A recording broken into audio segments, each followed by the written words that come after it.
I was at the River Estate construction site 3 months ago. That was in December 2021, and right now this is, at the time I'm making this video, this is March, so it's about 3 months ago. And you have been requesting me to come and show you the progress. You have been saying that 3 months is a lot, they should have done so much progress on this project, and that's why I decided to come back to see what they have done.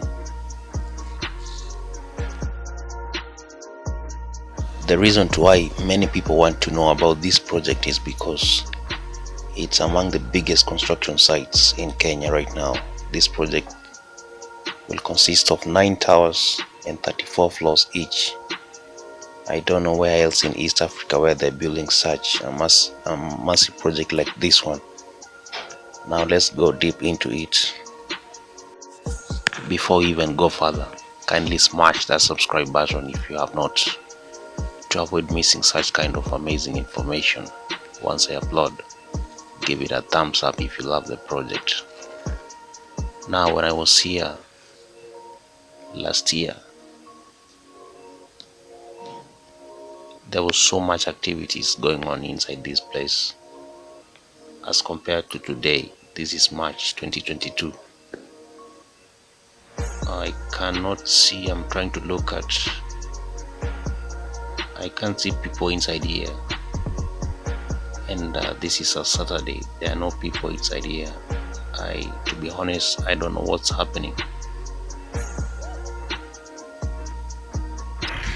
I expected to find so many people inside here like last year, but so many things do happen at the time of construction, so I'll be able to dig deeper and know what's happening. I'll be able to give you that information once I find it. It could be the issue of public participation. There was a change of plan. There was a slight change of plan from 8 towers to 9 towers, and also they want to prioritize having more affordable houses of 2-bedroom more than 3 bedrooms. It could be the issue of public participation taking too long. The issue of public participation here in Nairobi usually comes with so much headache. People do give out any reasons and they end up complicating everything. They end up giving the contractors nightmares, just like the project by Centum Investment. It was supposed to be known as Satan Towers, containing 3 towers, 35 floors each. It was cancelled after the public participation. Residents said the project would make noise to the school that is near there, and the lawyers representing the project were not able to defend themselves, and the project was cancelled. But I'm not saying the River Estate has been cancelled.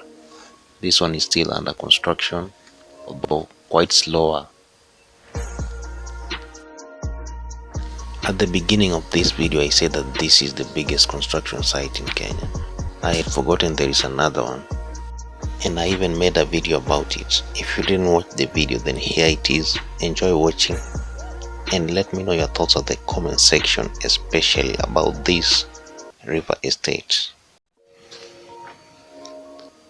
This will be Africa's biggest estate. Let's have a look of its features and compare it to the current biggest one, which is located in Nigeria, and the second biggest one, which is located in Kenya. Before we even go further, kindly give it a thumbs up if you love the project. As people are campaigning for political seats, I'm also campaigning for your subscriptions. If you have not subscribed to this channel, kindly do right now. This estate is known as Stony Earthy Waterfront City. Construction started a few days ago and is still well underway. The client is NHC, National Housing Corporation. The project will sit on 150-acre piece of land, and the number of houses to be constructed here are 10,500 at a cost of 20 billion Kenyan shillings. The Nigerian one, which is to be overtaken by this Kenyan one, is known as Gwarinpa.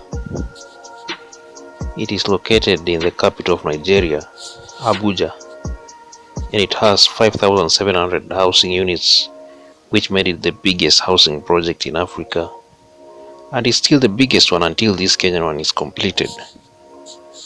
On the other hand, the current second biggest one in Africa is the one still in Nairobi, known as Nyayo Embakazi. It was built by NSSF, and it has 4,774 houses, almost 1,000 less than the one in Nigeria, Gwarinpa.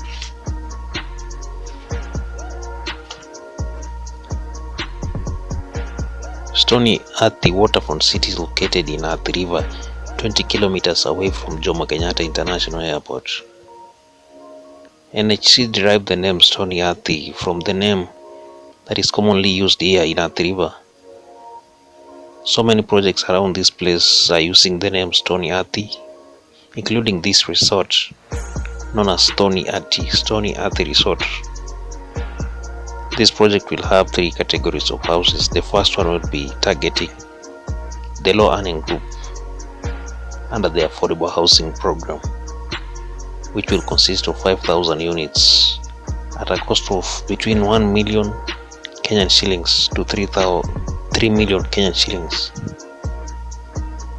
The remaining 5,500 will be targeting both the middle and high earners at a cost of between 3 million Kenyan shillings to 8 million Kenyan shillings. Where do you belong? Drop your thoughts at the comment section down there. The project will also have social amenities such as schools, hospitals, malls, playgrounds, and many more. The Nigerian one was turning chaotic as residents near roads began to convert their houses to shops and carelessly dumping debris that were affecting the drainage systems. Others began to come up with illegal structures around the estates that were distorting the entire structural design of the entire estate. However, the Federal Housing Authority seems to be in control of the entire situation. Most Kenyans believe that the Kenyan one will not turn chaotic and get out of hands. What do you think? Will they be able to manage 10,500 units with all the population in it? Let me know what you think and drop your thoughts at the comment section down there. One thing you didn't know is that this project is very close to Mombasa Road. That white you're seeing straight ahead of us, that is the main gate. And right behind us, let me show you. And right behind us, that is Mombasa Road. So guys, thank you for clicking through and see you on another one.